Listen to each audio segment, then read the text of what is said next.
అందరికీ నమస్కారం అండి. మనం చూస్తున్న వీడియో వచ్చేసి విజయవాడ బందర్ రోడ్డు పెనమలూరు వెంచర్ అండి. ఇది ఆల్మోస్ట్ వర్క్ మొత్తం కంప్లీట్ అయింది. అలా చూసుకోవచ్చు. హౌస్లు కూడా కట్టుకుంటున్నారండి.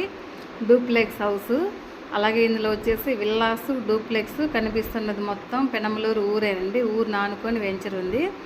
ఇది మొత్తం కంప్లీట్ అయిపోయిందని మనం పెట్టే ప్రతి ఒక్క వీడియోలో కొన్ని అంటే ఓపెన్గా పెడుతున్నాం కదండి. డెవలప్మెంట్స్ మొత్తం ఇలాగే చేస్తాము. నెక్స్ట్ పెనమలూరులో వెంచరు ఇంకొకటి కూడా రాబోతుందండి. అది కూడా ఇలాగే చేస్తామండి. చాలా బాగుంటాయి. మనం ఏ వెంచర్ కూడా ఇలాగే ప్రతి ఒక్కటి ఇలాగే డెవలప్ చేస్తాము. కాబట్టి ఇందులో ఎవరైనా ఇన్వెస్ట్మెంట్ చేయాలనుకుంటే మన ప్రాజెక్టులలో ఎలాగైనా సరే ఇలాగే ఉంటాయండి. ఎక్కడైనా ఏపీసీఆర్డీ నాన్స్ ప్రకారం అన్ని ఎమ్యూనిటీస్ మొత్తం ఇస్తాము. వర్క్ మొత్తం చూసుకోవచ్చు మీరు ఎంత బాగా కంప్లీట్ అయిపోయిందో. మెయిన్ ఎంట్రన్స్ ఆర్చ్ అండి. అది స్క్రీన్ పైన వెళ్తున్న నా నెంబర్కి కాల్ చేయండి, లైక్ చేయండి.